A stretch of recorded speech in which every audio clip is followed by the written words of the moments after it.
Hello, hope you're doing well. We are continuing in chapter 12 here with section 12.3, area of regular polygons. Sure you guys are thrilled here to continue with remote learning, but we are getting closer. Go ahead and try this opener. Give you a moment, stop. The hint is huge. Hopefully it wouldn't take too long. And leave your answer in simplified radical form. So pause this for a second, give it a go. I'll do it when I come back. All right, so a regular hexagon is actually made up of 6 equilateral triangles. So that's kind of cool. And if I have the side of 8, the easiest way to do this problem would be to use the formula for equilateral triangle again. Remember, that was side squared root 3 over 4 is the area of any equilateral triangle, right? So 6 times 8 squared root 3 over 4. And if you go ahead and do that, most of you are grabbing your calculator, that's okay. That does come out to 96 root 3.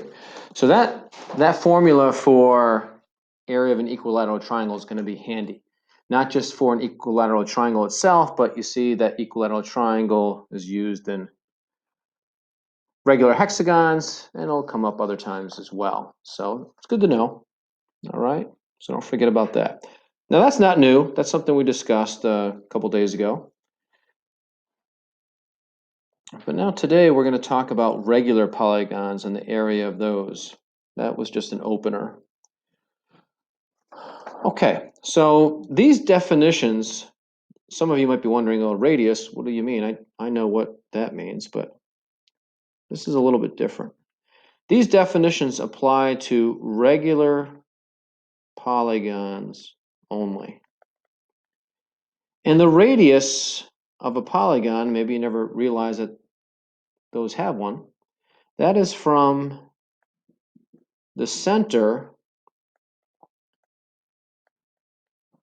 to the polygon's vertex. And the apothem, that is from the center to the midpoint of the polygon's side. Now the apothem will be perpendicular to the side, of course, okay? Now the area of a regular polygon, this is a new formula. I'll show you where it comes from in a second. It's pretty simple, but it's 1/2 AP, where little a is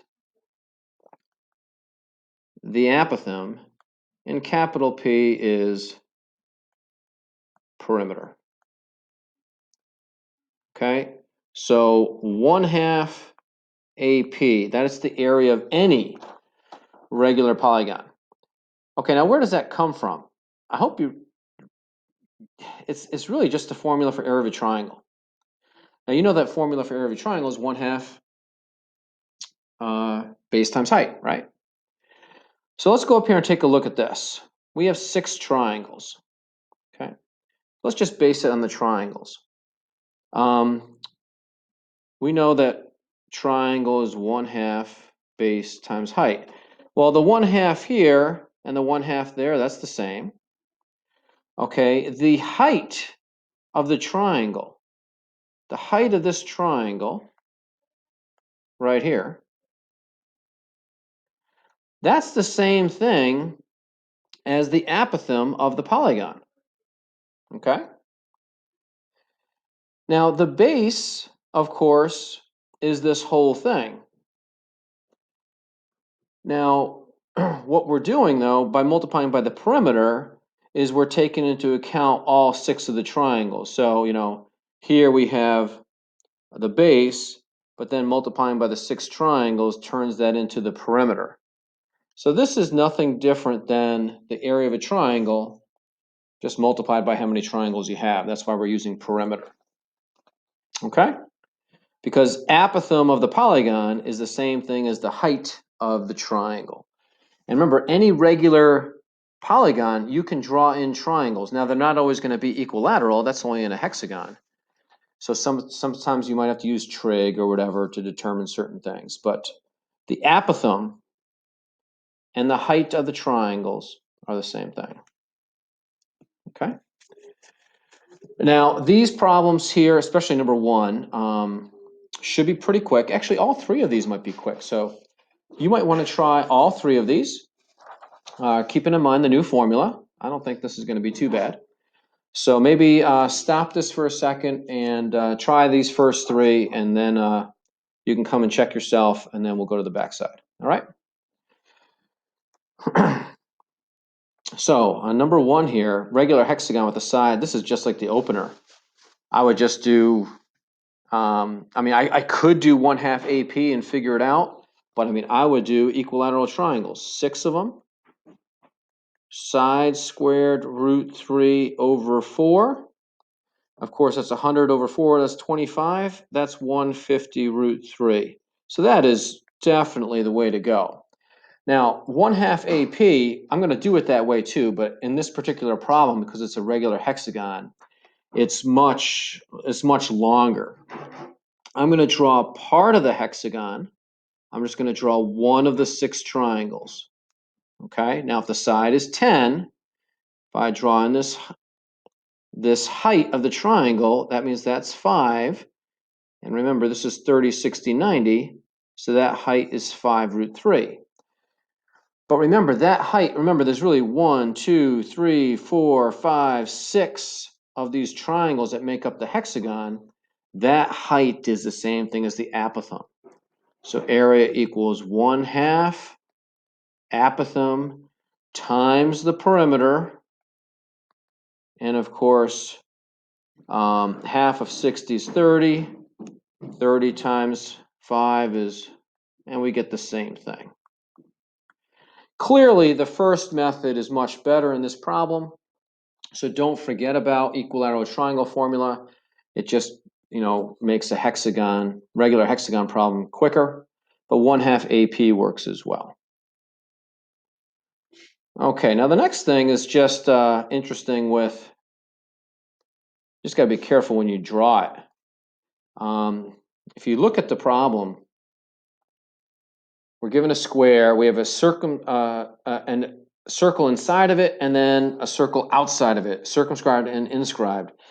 This is hard to draw, so you're just going to have to do the best you can. I'm going to draw, that's a pretty good circle. Impressed with myself. So I was just looking ahead at the problem, so that way I draw everything. I'm drawing those a little bit too long. Let me try again.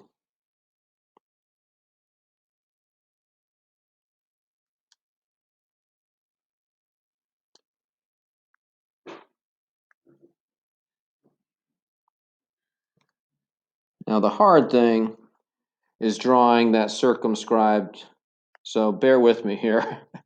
Drawing that circumscribed circle about the square. So that means it's got to touch each vertex, and that's just not easy to do. It's always easier to draw the circle first, but here you have to draw 2 circles, so one of them has to come last. Okay. Now we have a square that is side of 8. Okay, side of 8, and if the side is 8, that means this, of course, has to be 4. So that's the radius of my smaller circle. So the circumference is just going to be 8 pi, 2 pi r, right? Now, if the side is 8, the big circle, of course, the diameter of the big circle would be the diagonal of the square. So if I draw in that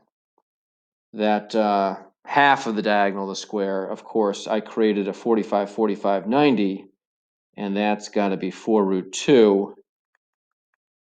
Whoops.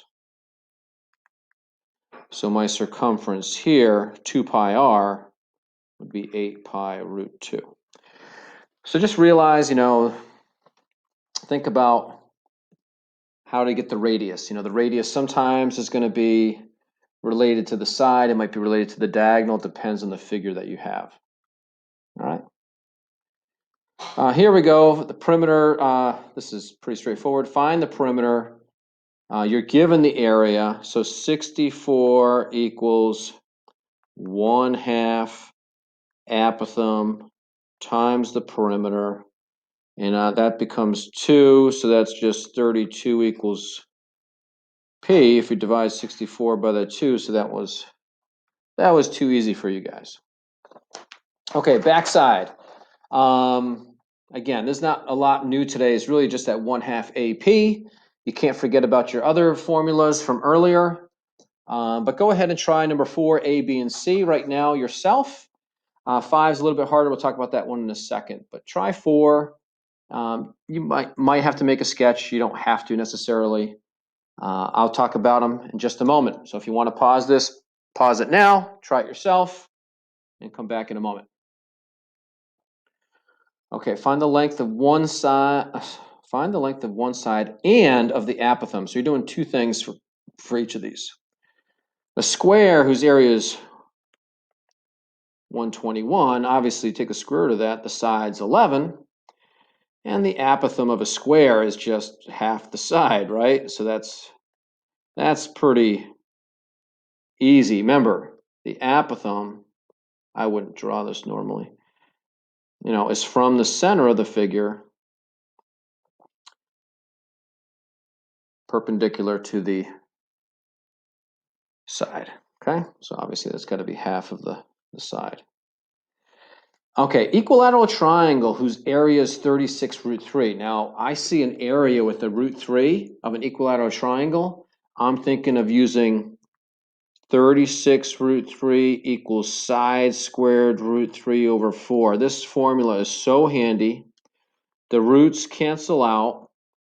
I can cross multiply, and I get that my side is 12. Now, I still have to find the apothem. Now, I'm going to point out a common mistake here, okay? I'm going to draw something here that's going to be incorrect. So there's an equilateral triangle, side of 12. And this is obviously 30, 60, 90. That's 6. So this height is 6 root 3. And a lot of times people think that the apothem is half of that height, and that's not correct.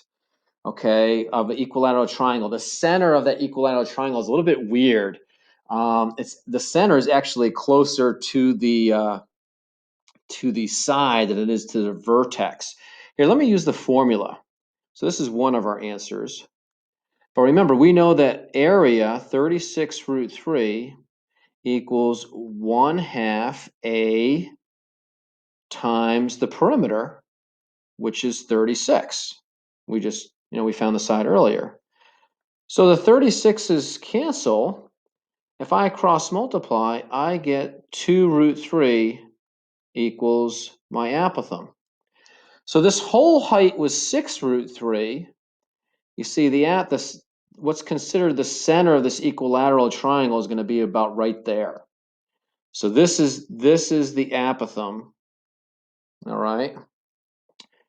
This is the radius of that equilateral triangle. So there's some cool things here for sure. Remember, you can create all kinds of 30-60s with this diagram, 30-60 90s.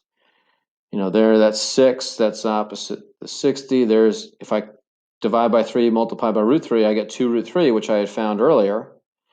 Okay, if I double that, this has to be 4 root 3. Remember, we said this whole height was 6 root 3. So there's some cool things in there. Just be careful. The apothem of an equilateral triangle is not half its height. Okay? Not half its height. A regular hexagon whose perimeter is 24, well, obviously the side then is 4. That's pretty easy. Okay? Now,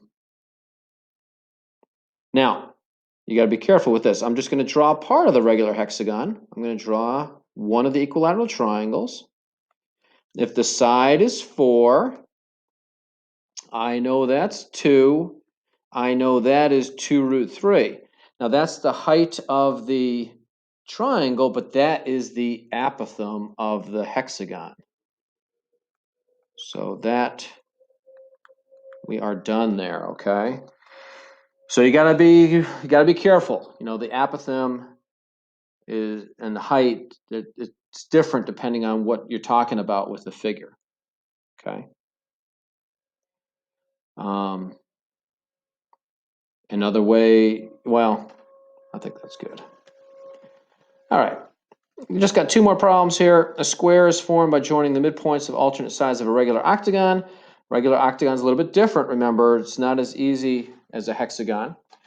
One side of the octagon is 10, and you're asked to find the area of the square, and you're asked to find the area in between the octagon and the square. So I would do this, go ahead and do this in simplified radical form. You actually should be able to do this without a calculator. You have those skills. You don't need any trig. Okay, so just think a little bit. Go give this one a shot too, and I'll do it here in a moment. But I definitely think you trying is going to help quite a bit. Okay, remember, so here we go. We have a side of 10. Now, to find the area of the square, obviously I need the side of the square. So the first thing I think of is I know it looks a little lopsided, it shouldn't be. Remember, we're joining the midpoints. So this is 5. So if I drop in this, I'm creating a trapezoid. A isosceles trapezoid, actually. Remember, if this is 10, this is 10. And then if that's 5, that's the hypotenuse of a 45, 45, 90. Remember, that's the angle of a regular octagon is 135. So this is a 45, 45, 90 triangle. So this little piece here has to be half this multiplied by root 2. So that's 5 root 2 over 2, as is this here, 5 root 2 over 2. So the side of the square, if we have 2 of those together, we just have 5 root 2, but then we have the 10, right? So we have 10 plus 5 root 2. So to find the area, we're just going to do 10 plus 5 root 2 times itself. Have to do a little distribution here. Actually, those middle term is just going to be what? 100 root 2. And 5 root 2 times 5 root 2 is 50. So, of course, we combine like terms. And we're all set. There is the area of the square, 150 plus 100 root 2. Now, the area between the octagon and the square. So there's a couple of different approaches here. You know, a lot of times when we do the area in between, in a lot of documents, it would be shaded. You would find the area of the whole thing. So you'd find the area of the entire octagon. And then you'd find the area of the square, and then subtract them. And you can do that. You know, the apothem, of course, would be half of this span across this whole thing. But you could do that. I don't think I would do that in this particular problem.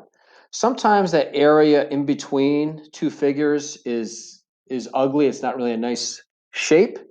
But here it is a nice shape. We actually have 4 isosceles trapezoids that comprise that area. Now, let's see. Remember, we have some things at our disposal here. We could do median times the height, right? Now, what's the median of, well, let's think. If we add these bases together, 10 plus 10 is 20. And then we're to get 5 root 2 when we add these together, right? The median is half of that. Well, half of 20 is 10. And half of 5 root 2, of course, would be 5 root 2 over. So there's our median of the trapezoid.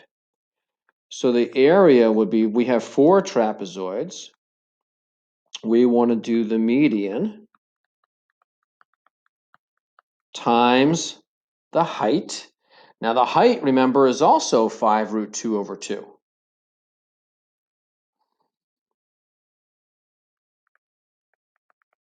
Because of that 45, 45, 90 triangle. Okay, so you got to do a little bit of multiplication here. You know, what might be easiest is to do 4 times 5 root 2 over 2. Obviously, 4 over 2 is 2. 2 times 5 is 10, right?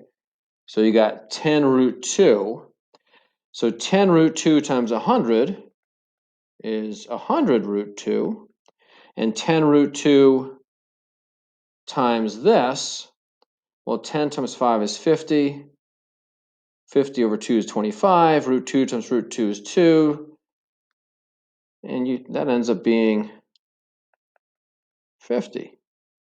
So there you go. Again, you could do area of the whole thing minus area of the square.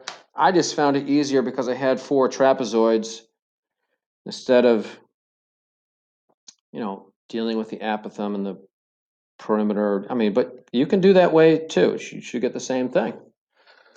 All right, that's it for this lesson. See you in a little bit. Take care.